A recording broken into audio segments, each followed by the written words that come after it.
Bona tarda i benvinguts a la taula rodona Estratègies per a millorar la qualitat de l'exercici professional després de la formació acadèmica.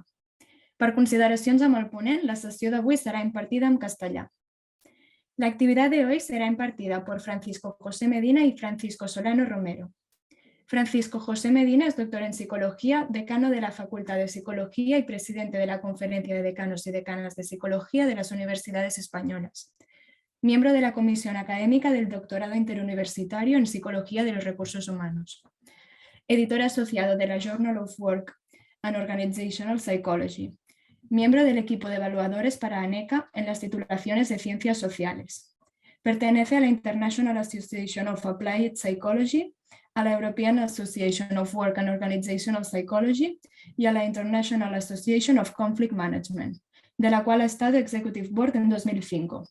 Es coordinador en España ante la European Federation of Psychologists Association del Diploma Europeo de Especialista en Psicología de Trabajo y de las Organizaciones.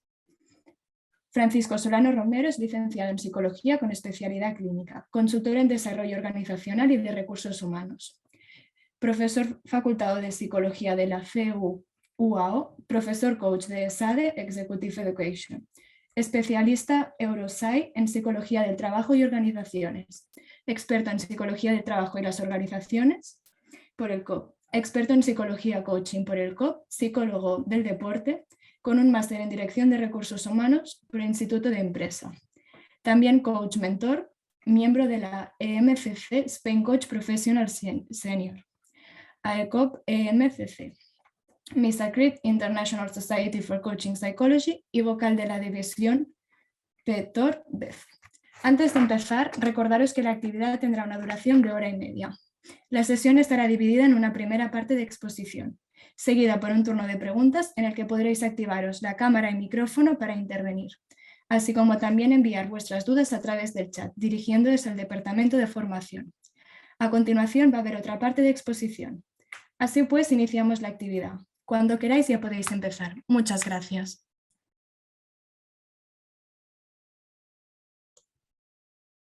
Bueno, me parece que me toca intervenir a mí y en primer lugar quiero agradecer la oportunidad de poder compartir con vosotros reflexiones, porque lo que voy a trasladaros son no solamente información del diploma del que soy por parte del Consejo Representante, sino también reflexiones sobre este mundo de los certificados y qué significa. Y es un placer hacerlo en el COP de Cataluña, una pena no hacerlo presencialmente porque Barcelona es un sitio entrañable para mí desde hace muchísimos años y espero volver otra vez a visitar esa ciudad y a visitaros a vosotros cuando la situación mejore un poco. Voy a compartir, voy a estar aproximadamente 40 o 45 minutos, igual alguno más si me entretengo en algún tema, y luego pretendo que sea rica la discusión de hacia dónde avanzar, no solamente información sobre los certificados, sino hacia dónde evolucionar nuestra propia titulación y nuestra propia profesión, sobre todo en el ámbito del trabajo en las organizaciones, que es el ámbito al cual más me dedico. Comparto la presentación y avanzamos, ¿vale? La primera parte que me gustaría discutir con vosotros es por qué aparece dentro de la psicología los certificados. Y tienen que ver con una cuestión que nosotros la damos por hecho en España, de cómo se accede a la profesión, y tradicionalmente siempre ha sido en la finalización de la licenciatura o del grado en psicología es el que te permitía el acceso a la profesión, pero en otros países acceso a la profesión no está tan claro, no es tan automático como existe aquí en España. Voy a poner en España o en Europa. Normalmente tenemos máster de 3 años, grados de 3 años de psicología, y luego hay una especialización de un máster de 1 o 2 años. En el caso de otros países tienen 3 años de grado, 2 años de máster y 1 año de prácticas supervisadas. Este es el caso de España, 4 años más máster de 1 año o 2 años o de año y medio en algunos casos, pero por ejemplo en Italia tienen 3 años más 2 años de máster más 1 año de prácticas supervisadas y así ocurre igual en Portugal. Italia tiene un examen de estado además, que es el que le permite el ejercicio, algo similar a como tienen los abogados y abogadas en nuestro país ahora. Y el Reino Unido, el sistema de acceso a una profesión o a una especialidad dentro de esa profesión está en los certificados o en las cualificaciones. En inglés el término es qualification, y si entráis dentro de la página de la British Psychological Society os encontraréis que hay unas cuantas certificaciones que están, cualificaciones que están bastante consolidadas, y a ellas me voy a referir a lo largo del proceso. Por lo tanto, las cualificaciones es tradicionalmente en psicología, en los sitios donde se han desarrollado, una forma de acceso a la profesión. No es solamente una forma de reconocimiento de la experiencia, que es como que también ocurre. En nuestro país es el principal marchamo que tienen los certificados es reconocer la experiencia profesional. Pero esto no necesariamente ocurre así, sino que en otros países la cualificación es la que te permite el ejercicio profesional, la que te permite trabajar en un área de especialidad dentro de la psicología. Y por lo tanto, cuando expliquemos el Eurosí, quiero que tengáis en cuenta esto, de que el Eurosí no es solamente el reconocimiento de una profesión en la cual eres experto o de un área de especialidad en la cual eres experto, sino también es un sistema para conseguir un nivel de cualificación o un nivel de experiencia dentro de esa determinada profesión que te permita el ejercicio profesional autónomo. Esto, a día de hoy o en el contexto actual, nos encontramos con la tesitura, y esto es de un informe de hace 1 año aproximadamente, o menos de 1 año, que yo lo tengo, que va sobre las certificaciones, y dice en la entrada, el informe de la Unión Europea, dice en la entrada, en el inicio, que la mitad de los trabajos sufrirán cambios en los próximos 10 años. Los actuales trabajadores, independientemente de su formación inicial, necesitarán actualizar sus competencias y sus habilidades. Y eso es un informe del Foro Económico Mundial, que ya está diciendo que la formación que tenemos actualmente probablemente no sea suficiente para el contexto laboral en el que estemos. Y la Unión Europea lo que dice es que la formación actual de alta cualificación, y estamos refiriendo a grado y a máster, no es efectiva para que los adultos adquieran los conocimientos, ya que se requieren habilidades just in time, o sea, en el momento, que sean rápidamente aplicables. Es decir, la forma tradicional de adquirir cualificación, que es hacer un máster, era la forma que teníamos hasta ahora mismo, probablemente no sea efectiva porque se van a requerir los conocimientos mucho más rápido que el tiempo que tú requieres hacer un máster que te especialice en un área concreta, que normalmente son 2 años desde que tú empiezas, contemplando prácticamente todo el ciclo de trabajo final, etcétera, etcétera. Por lo tanto, la Unión Europea ha puesto encima de la mesa este tema, que son las microcertificaciones, que es un asunto en el que probablemente haya que reflexionar y haya que hacer mucho trabajo de qué significa, de cómo se aplica, porque es una certificación, con lo cual es un reconocimiento de experiencia, pero de corto alcance, y que va a convivir con las certificaciones. Y sí me gustaría, de este informe de la Unión Europea, porque este es un informe principalmente para universidades, pero también para otros agentes formadores, como pueden ser los colegios, que con un plan de trabajo, y si queréis el informe os lo puedo compartir, con un plan de trabajo para poner encima de la mesa certificaciones en todas las universidades europeas en el año 2024, con lo cual es un trabajo que ya se está poniendo encima de la mesa y ya va a desarrollarse, y que será una alternativa a los máster actuales. Es decir, que es posible que los máster tengan que vivir con micro credenciales o con micro certificaciones sobre temáticas muy, muy concretas.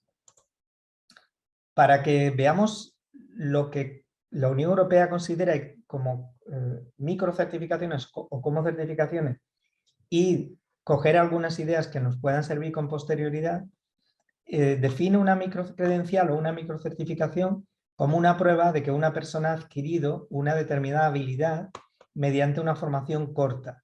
Los resultados de aprendizaje se han medido a partir de estándares transparentes. En esa definición dice dos cosas muy concretas: que uno adquiere la habilidad mediante formación, es decir, no posee esa habilidad, se le forma y la adquiere. Es decir, no se reconoce la formación que tiene, sino que se le aporta una formación nueva o una mejora en la formación nueva, que no la tenía. Digo porque no lo consideran como el reconocimiento de una especialización que ya tiene, sino como una mejora en la formación que va a ir adquiriendo, con una formación corta. Y la segunda parte que es importante es que los resultados de aprendizaje se miden a partir de estándares transparentes. Con lo cual, el tema de los estándares, en base a qué criterios tú eres especialista, es algo esencial. No es solamente eres especialista por la Universidad de Sevilla, sino mediante qué estándares. Y ahí, por ejemplo, te dicen, te explican en ese mismo informe una serie de aspectos que no lo voy a leer, sino que me voy a centrar solamente en alguno de ellos, que dice, es importante, la parte de la izquierda, dice, es importante que todo el proceso sea transparente y con dos características esenciales. La primera es la calidad de la credencial en sí. ¿Qué autenticidad tiene y qué tecnología hay detrás de ella? O sea, ¿por qué tú demuestras que este certificado tiene calidad? Y la segunda es la experiencia de aprendizaje. Y también dice un elemento clave que son la confianza en quien proporciona la credencial. Por lo tanto, son elementos tremendamente claves para conseguir que un determinado certificado o una credencial sea válida, o sea, que sea válida y sea reconocida. Que sea un proceso transparente, que sea un proceso que se garantice la calidad, que el contenido sea tremendamente claro y además que se confíe en el proveedor. Y entonces hay un aspecto aquí que es este que estoy subrayando con el cursor, que dice cómo el sistema garantiza y asegura la calidad, en base a qué estándar se garantiza la cualidad. Eso es esencial para que el certificado tenga validez según los criterios de la Unión Europea. Dicho esto, que esto también nos sirve para las credenciales, cuando hablamos del ejercicio profesional, hablamos de dos sistemas acreditadores. Y el primero tiene que ver con titulaciones académicas y el segundo tiene que ver con áreas profesionales. No me voy a centrar en las acreditaciones de titulaciones académicas porque no es el objetivo de esta discusión, sino solamente en las acreditaciones profesionales. Y entrando en esto, nos encontramos con una diversidad grande de sistemas acreditadores. Entonces tenemos sistemas formativos contra sistemas sumativos. ¿Qué significa? Significa que hay sistemas y hay certificados que son otorgados al final si tú demuestras unas determinadas competencias, y hay certificados que lo que haces es entrenarte en una serie de competencias. Por ejemplo, los certificados que en España mayoritariamente existen, los que el COP ha puesto en marcha, casi sin ninguna excepción, incluyendo hasta estos momentos el EuroPSI, son sistemas sumativos. No existen aquí en estos momentos, a menos que yo me haya perdido, ningún sistema formativo de acreditación. La segunda parte es que tenemos sistemas de acreditación al final y sistemas de proceso. La acreditación al final equivale a los sistemas sumativos, es decir, que te van acreditando al final todo el proceso si lo has adquirido o no. Los sistemas de proceso te van dando, a medida que vas adquiriendo las competencias, te van dando pequeños certificados que al final todos juntos te van que van consiguiendo ese final que es la certificación. Hay sistemas que conviven a veces, sistemas de 1 año, de 0 a 1 año, de 2 años, de 3 años y de 4 años. Luego voy a poner algún ejemplo en el sistema británico para que veáis cómo, en función de las características, pues la gente puede elegir sistemas de 2 años, sistemas de 3 años y sistemas de 4 años. Entendiendo estos como sistemas formativos, es decir, sistemas donde la gente va adquiriendo una especialización. Otro tema también que es importante es que los certificados tienen, sobre todo los formativos, tienen programas de entrenamiento y programas de supervisión. Y ahí me quiero detener un poco con más detalle. Eso significa que en el certificado X, por ejemplo, el certificado de trabajo del sistema británico, pues existe un programa de entrenamiento que todas las personas que se van a certificar tienen que cursar. Y luego después tienen supervisores, tienen una serie de supervisores a los cuales las personas se dirigen para que les guíen en el proceso formativo. Y todos ellos siguen un modelo científico profesional, es decir, que todos están basados en recoger datos, recoger evidencias, probar, analizar consecuencias, hacer diagnósticos de la situación, etc. Esas son, en líneas generales, las acreditaciones existentes. Así que me quiero centrar, resumiendo, en los sistemas sumativos contra los sistemas formativos porque nos van a dar algunas pinceladas de por dónde avanzar. Y entrando en el EuroPSI, definiendo un poco el EuroPSI es un estándar europeo de cualificación para los psicólogos, que es otorgado por la EPA, que es la que certifica que el psicólogo es competente en un ámbito profesional particular. Hasta este momento no limita el ejercicio profesional, es decir, que tú no tienes que tener ese certificado para ejercer y a expensa de lo que regulen algunos países, que igual algunos países podrían regular que fuera necesario para determinadas actividades, pero a día de hoy no es el caso, y tiene una validez determinada, que son 7 años. Una vez que obtengas el certificado, pues tiene 7 años de validez el mismo.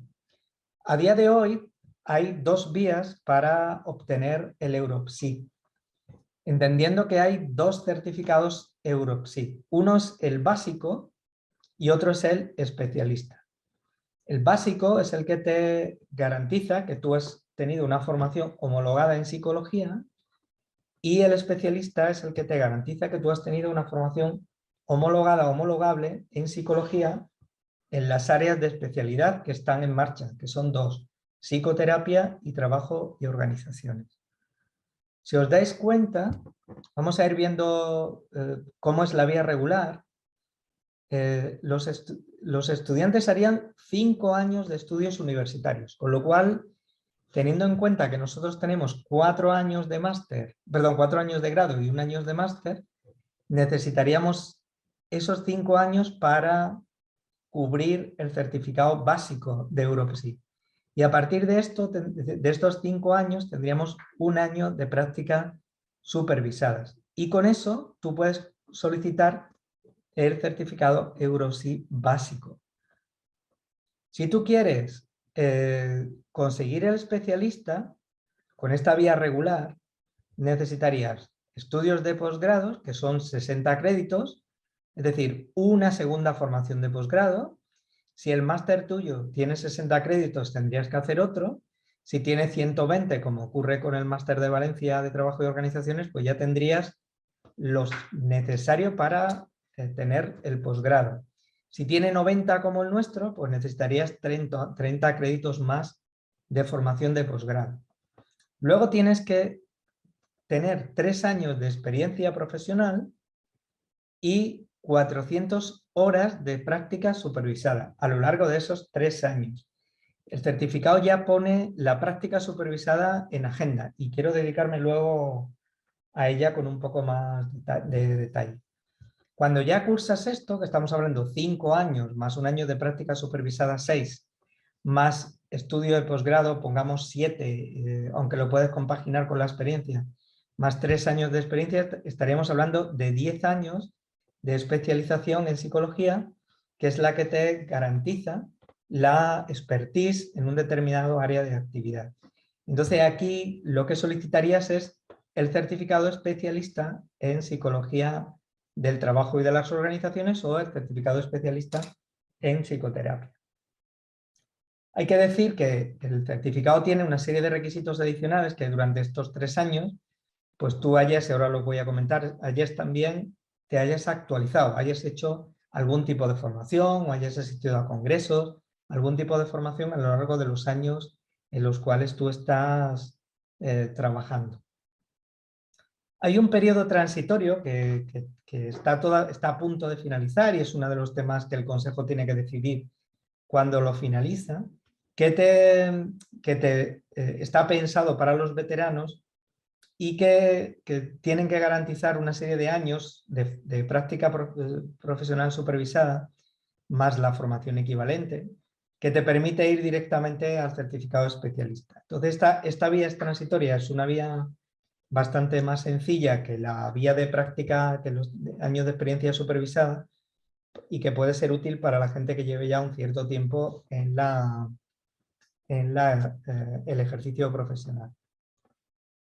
El periodo transitorio, que es lo que estaba contando antes, era que se hayan graduado al menos 5 años antes de la solicitud, o sea, gente que lleve más de 5 años en ejercicio, que puedan demostrar ejercicio de al menos 5 años en los últimos 10 años y que estén colegiados. Esos son los requisitos básicos en el periodo transitorio, esta etapa de veteranos.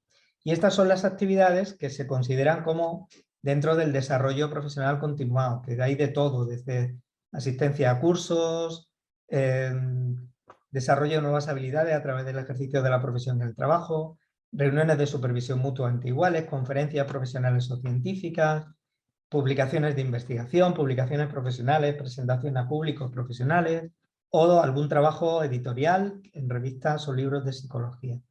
Y todo esto debe de garantizarse a lo largo del periodo formativo. Bueno. Dicho esto, que estas son las condiciones del EuroPSI, y no me quiero centrar más en describirla, y ahora si queréis comentamos un poco más, sí quería discutir con vosotros y con vosotras hacia dónde avanzar dónde puede avanzar la profesión, hacia dónde podemos avanzar con estos certificados. Entonces, en este caso, quiero que miréis, está en inglés porque lo he cogido de la página de la British Psychological Society, que es del Colegio Británico. Entonces te cuenta aquí cómo son el acceso pleno a distintos ejercicios profesionales en Inglaterra. Entonces te dicen, tú tienes que tener, por ejemplo, en este caso, ¿no? Tienes que tener un máster acreditado, que esta es una pregunta buena, tiene que ser un máster acreditado, no te sirve cualquier máster, en una de las siguientes áreas: educacional, que es en Escocia solo, forense, health, salud, ocupacional y deporte y ejercicio. Estos son los máster que ahora mismo te permiten la entrada a la etapa segunda, que la etapa segunda es las cualificaciones. Y una vez que hayas obtenido las cualificaciones, tú ya eres un miembro acreditado. Tú ya puedes formar parte de la división y estás registrado como psicólogo referente en ese área relevante. Es decir, tienes el máster, tienes la cualificación y eso es lo que te hace acceder como miembro pleno a la división correspondiente dentro de la British Psychological Society.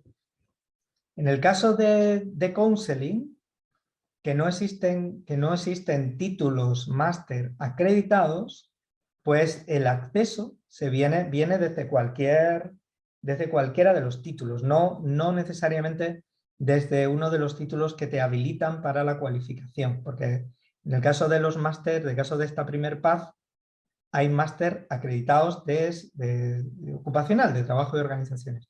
En el counseling, como es más heterogénea el acceso, pues entras directamente en el qualification. Y una vez que consigues el qualification, el counseling, ya eres, Counseling Psychology, ya eres miembro de pleno derecho de esa división y ya eres un psicólogo registrado como psicólogo counseling y puedes ejercer dentro de este área de actividad. En el caso, por ejemplo, de los neuropsicólogos, tienen un acceso un poco más exigente todavía que el que te permitía el primer path.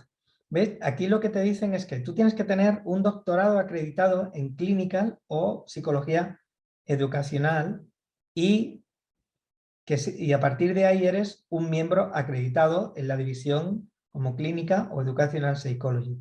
Y a partir de eso, de esa consideración como clínica o educational psychology, tú entras en una qualification de clinical neuropsychology.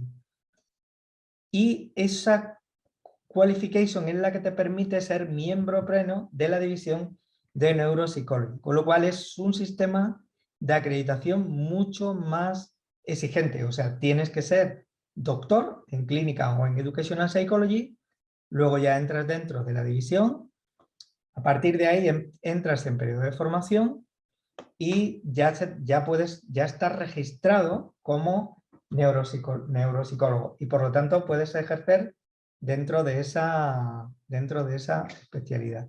Entonces veis que son sistemas donde las certificaciones implican cosas, o sea, no es solamente el hecho de tener el diploma, sino que te implica una determinada capacidad profesional y ejercicio profesional. Yo no digo que tengamos que ir al sistema británico, digo lo que digo es que el sistema británico está muy estructurado y que nos puede dar algunas pistas de por dónde hacer avanzar nuestros certificados y nuestra formación. Solo también para que os dije que me iba a centrar en el Organizational Psychology, para que veáis veis aquí que en la parte de abajo te dice 6 meses, 12 meses, 24 meses. Este es el periodo formativo de 2 años. 9 meses, 18 meses, 36 meses son 3 años y 12 meses, 24 meses y 48 meses son 4 años. Con lo cual, son 3 etapas en las cuales tú tienes que ir entregando informes que luego después te hacen llegar a la qualification en Organizational Psychology. En algunos casos se llega a los 2 años, en otros a los 3 años y en último caso se llega a los 4 años. Entonces, las sumisiones en cada una de las etapas están muy bien desarrolladas. Entonces, por ejemplo, dicen, si queréis, esta documentación es pública, si queréis entrar, te dicen exactamente lo que tienes que hacer, lo que tienes que entregar, cómo lo tienes que entregar. Entonces, aquí, por ejemplo, solo leo una. En la primera entrega, que es formativa, te dicen, tienes que entregar un reporte, un informe que demuestre que cubres dos áreas centrales. Imagina el área de evaluación organizacional y el área de trabajo con los usuarios. Imagínate que son esas áreas. Y esas las tienes que cubrir con ese informe. El evaluador tiene que ver que tú eres especialista en esas 2 áreas. Y tienes que desarrollar en otras áreas, en la 2, en la 3, en la 4 y en la 6, y luego tienes que trabajar las etapas 1 y 5 del ciclo de consulta, que es uno de los ciclos que también te vienen. Es decir, lo de menos es lo que hay dentro. Lo importante es lo bien estructurado y lo bien reglamentado que está lo que cada persona debe de hacer en todo el ciclo formativo de ese certificado. Un tema clave que me gustaría centrarme en ello es el tema de la supervisión. Y utilizo el modelo, me detallo un poco aquí porque es lo que se quiere hacer en el COP Cataluña va en esta vía y luego lo desarrollaré un poco más. En el caso de los supervisores, esto lo he copiado y pegado de la página, dice, tú puedes ser un supervisor cuando eres un psicólogo acreditado, eres un miembro pleno de la División de Psicología Ocupacional, estás apuntado en el registro de supervisores de la práctica de psicología aplicada, que es el RAPS, así se llama.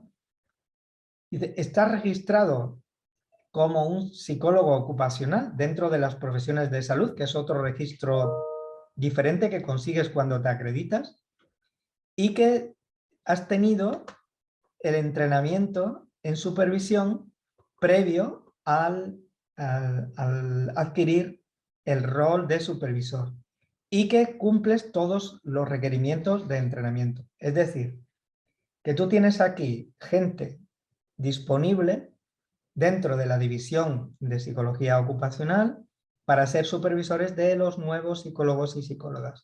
Y esos están registrados, han pasado un registro, han hecho formación y esto es un tema interesante porque si tú no tienes algunas qualifications, a ti no te permiten trabajar en Inglaterra dentro de los profesionales de la salud y por lo tanto te quedas fuera de todas las ventajas que tiene el ser un profesional de la salud. Los psicólogos ocupacionales están dentro de esas categorías de psicólogos de la salud, con lo cual es otra ventaja de tener la certificación, el que el propio Estado te considera como una persona dentro de las profesiones que pueden ejercer en el campo de la salud. ¿Por qué decía que esto es importante? Porque el desarrollo del Eurosí va por aquí, o sea, el desarrollo del Eurosí y de los certificados en general.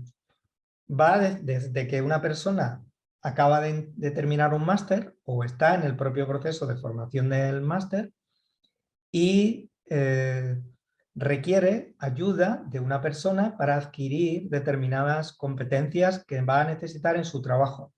Pongamos el caso de selección, de formación, de evaluación o de negociación. Y acude al colegio de psicólogos, en este caso pensando en Inglaterra, acude al colegio de psicólogos y dice, yo quiero entrar dentro de este programa formativo. Dentro de ese colegio de psicólogos y psicólogas tienen el registro, que está aquí, el RAPS. Esta persona analiza quién le interesa en función de sus características profesionales, de que haya ejercido el trabajo ese con carácter previo, y se establece una relación entre estas dos personas, que de forma que le va a guiar en todo el proceso formativo. Esta persona está cualificada como entrenador porque ha sido formada y hace todos los requerimientos del proceso del entrenamiento en formación que se ha puesto en marcha. Entonces, este proceso es bueno para el colegio, en mi opinión, porque para el sistema británico, porque ayuda a mejorar la calidad de la intervención que se hace, es buena para los psicólogos y psicólogas en formación porque les ayuda a desarrollar mejor su trabajo en el cual están haciendo actualmente y supone una vinculación un poco más estrecha de los colegiados colegiadas con el colegio al poner en las manos suyas el desarrollo hasta el ejercicio profesional pleno. Para la parte ocupacional, para la parte académica, que es la que a mí me preocupa, pues supone también este sistema supone una continuidad entre la formación universitaria y el ejercicio profesional. De forma que no hay un salto abrupto como ocurre en estos momentos, que de repente tú terminas el máster y te pones a ejercer al día siguiente como un ejercicio profesional pleno, con todos los miedos y a veces haciendo, pues yo qué sé, en muchos casos no necesariamente beneficio y cometiendo errores como es normal cuando alguien acaba de empezar a trabajar en un sector tan delicado como el nuestro. Este es el ciclo, está muy reglamentado cómo se hace consultoría de la formación en la British, desde el contrato hasta el análisis, recogida de información y análisis de temas. Se formulan planes y acciones entre entre el supervisor y la persona supervisada se hace un proceso de planificación y de acciones que se implementan y se revisan, se evalúan los resultados y se reportan y reflejan esos resultados en el propio expediente. Y eso es un contrato que dura, este sistema es cíclico, y que dura pues todo el proceso formativo que tiene esta persona a lo largo del certificado. Está muy reglamentado lo que tienes que entregar, o sea, ahí, ¿veis? Está perfectamente regulado y lo podéis ver en internet. No solamente lo pongo para que veáis que está todo tremendamente regulado. ¿Qué ventajas tiene el EuroPSI como sistema de trabajo con respecto a otros certificados? Pues que es un sistema completamente homologado a los estándares internacionales. Es decir, es un sistema que tiene el de la British como referencia y por lo tanto está muy estructurado, está muy garantizado y es transparente. Garantiza una mejora en la calidad de la profesión y de los servicios que ofrecemos a la sociedad y permite el entrenamiento de competencias.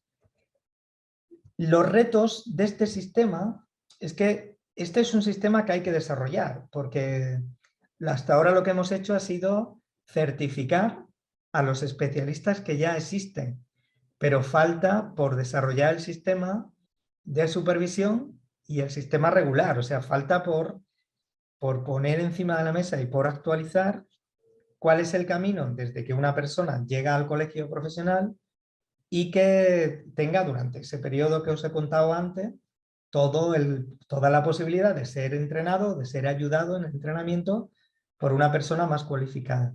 Y esa es la parte que hay que desarrollar y por eso el COP para mí es una referencia en estos momentos porque es el que está haciendo lo que el EuroPSI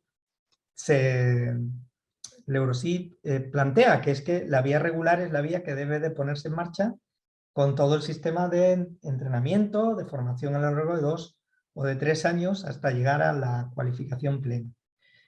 Es un sistema que requiere ser generalizado en todo el territorio nacional, o sea, requiere la complicidad del resto de colegios profesionales y lo mismo que se está haciendo en Cataluña debe hacerse en el resto. Y por último, que es una oportunidad para la consolidación de áreas profesionales. O sea, creo que para trabajo y organizaciones el tener este sistema implementado en todos los colegios sería una forma de revitalizar la parte de trabajo y organizaciones que desgraciadamente le falta por revitalizarse bastante en muchos sitios. Si queréis ahora, esta es la página que la estamos cambiando, si queréis pues abrimos un pequeño diálogo sobre estos temas y sí que me gustaría que cuando, lo digo pensando en los colegios, que cuando pongáis en marcha certificados, que penséis también en la parte formativa. O sea, que no penséis solamente en la parte de reconocimiento de la experiencia profesional del que ya la tiene, sino que penséis en cómo mejorar las competencias profesionales de aquellos que quieren ser especialistas en un campo concreto. Y cierro para finalizar con pensar en las microcertificaciones como una alternativa, es decir, no certificar formaciones muy amplias, estamos hablando de formación de un crédito de 30, 50, 100 horas, si incluyes práctica profesional, para que podamos complementar la formación universitaria con un buen ejercicio profesional por parte de los colegios en aquellas competencias.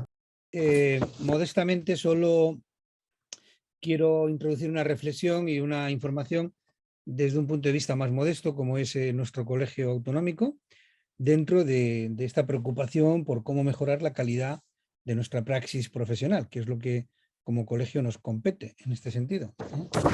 Y para eso 3 puntos de reflexión. El primero sería decir dónde estamos, cuál es el escenario actual en el que nos movemos, como colegio, como profesión en activo, pues estamos observando una evolución en lo que es la gestión de personas.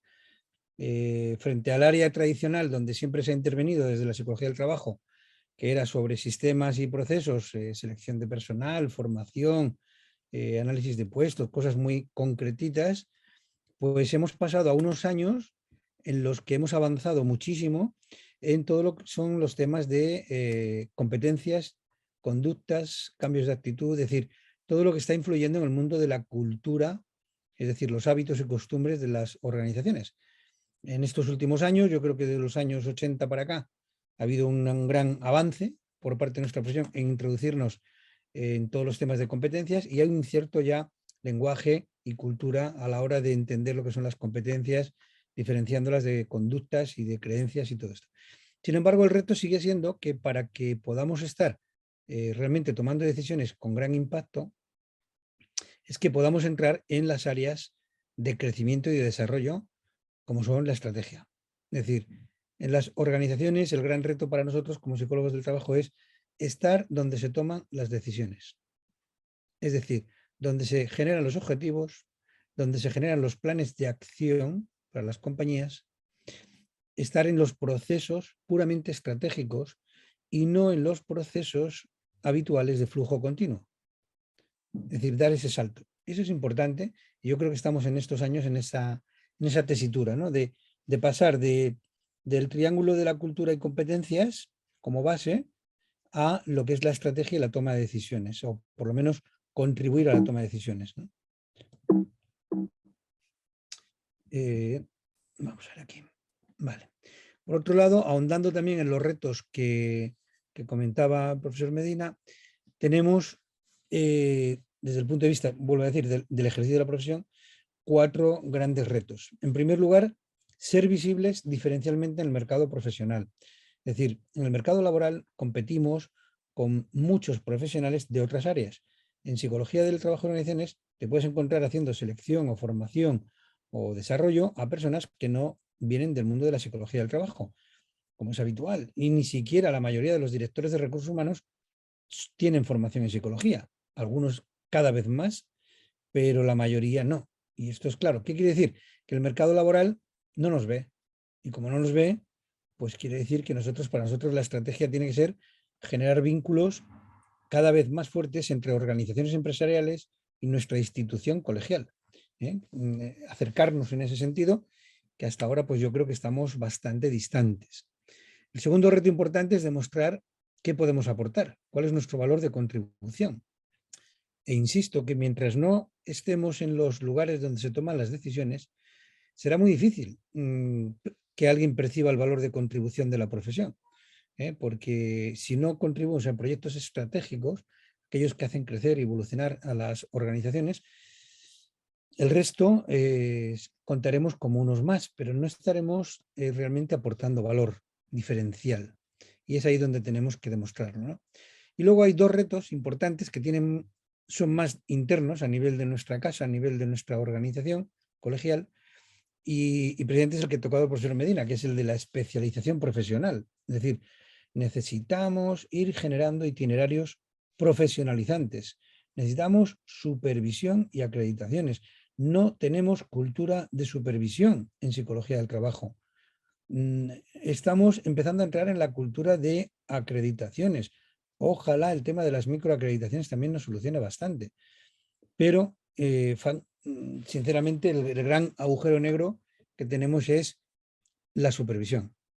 El hecho de no tener sistemas de supervisión, desde mi punto de vista, no facilita el tener un itinerario profesionalizante. Con la supervisión solo no se consigue tampoco la especialización, lógicamente, pero sí que es una garantía de calidad en el ejercicio de la profesión. Por lo tanto, hemos de avanzar en sistemas de supervisión. Y el cuarto reto, que también es interno, es que es una especie de autocrítica sana a nivel profesional, y es que tenemos que reorientar nuestro enfoque a competencias. Tenemos que desarrollar y adquirir competencias de tipo organizacional y de gestión. Es decir, no tener miedo ni complejo a la hora de hablar de temas de negocio, de temas de management y de competencias digitales. Es decir, creo que tenemos que sacudirnos esos complejos ya de solo ser competentes en términos de psicología. si queremos estar en las organizaciones, tenemos que hablar el lenguaje de organizaciones. Tenemos que entender en qué consisten los modelos de negocio, no solamente con explicar que yo solo entiendo de psicología. Con eso no conseguiremos estar ni en los temas estratégicos ni en los temas nucleares de negocio, con lo cual es difícil que se cuente con nosotros, ¿eh? Y por otro lado, la reflexión es cuáles son las estrategias que como institución profesional podemos ir lanzando. Visto todo lo que se ha comentado anteriormente, tenemos un grado pues, que no es generalista, no es capacitante, que además no tiene prácticas. Tenemos una oferta en el mercado de másteres especializados en recursos humanos no oficiales, desde el punto de vista que no capacitan, sí oficiales en algunas universidades, en otras no es oficial, con lo cual hay de todo en el mercado, pero en cualquier caso ese tipo de formación no incluye ni supervisión ni prácticas, con lo cual es como seguir estudiando la carrera desde un punto de vista teórico. Tampoco nos soluciona nada para avanzar en la calidad, al no incluir ni prácticas ni supervisión. Y por otro lado, las alternativas estrategias que estamos intentando impulsar desde los colegios, por un lado tenemos la acreditación internacional Eurosid, de la que se ha hablado antes, y las acreditaciones complementarias y perfectamente compatibles con Eurosid, que son las acreditaciones que desde el COP hemos lanzado a primeros de este año. La diferencia respecto a formaciones teóricas tipo grado, tipo máster, es que, claro, en estas acreditaciones empezamos a reconocer la experiencia, empezamos a chequear la experiencia y también se ofrece supervisión. El sistema de supervisión, en estos momentos, pues comentabas antes, Kiko, que hay que estructurar ese sistema de supervisión. Hemos empezado a dar pasos en el Colegio de Cataluña de forma que en estos momentos ya tenemos un grupo importante de certificados de especialistas, acreditados como especialistas, y un grupo también, no tan numeroso, pero también tenemos un grupo pequeño formado de supervisores, con lo cual estamos en condiciones de empezar a poner en marcha un sistema de supervisión que facilite que las personas puedan acceder a las acreditaciones. Esa es la idea general, ¿eh? Respecto a las acreditaciones que hemos creado desde Psicología del Trabajo y Organizaciones en el COP, tenemos estas 4 que tenéis en pantalla, que responden a lo que son las áreas de especialización naturales dentro del campo de Psicología del Trabajo y Organizaciones. Seguramente habrá otras muchas, pero estas son las 4 más dominantes y en las que muchos de nuestros compañeros pues, desarrollan toda su vida profesional, ¿eh? La primera tiene que ver con todos los procesos de entrada, que son reclutamiento, selección, evaluación, es decir, son procesos de entrada y onboarding en las organizaciones. La segunda acreditación tiene que ver con los procesos de formación y desarrollo profesional, entendiendo formación, pues formación en el puesto de trabajo, formación en habilidades, formación en actitudes y el desarrollo profesional, pues entendiendo que es la evolución natural, no ya en formato cursos, sino en formatos talleres de aprender haciendo, ¿eh? La tercera acreditación, lógicamente, en base a la evolución que está teniendo en España el coaching y mentoring, no podía faltar, es la acreditación en coaching mentoring ejecutivo en organizaciones, sin que eso vaya en detrimento de otro tipo de acreditaciones de forma más genérica, porque en este caso la acreditación que proponemos está ceñida al campo de la psicología del trabajo y organizaciones, diferente a otros campos en los que se pueda practicar coaching o mentoring con otros objetivos y otros procesos, ¿no? Y por último, la cuarta acreditación que queremos lanzar es la de salud y bienestar laboral, dada la evolución que ha habido en estos últimos años en todo lo que es las organizaciones.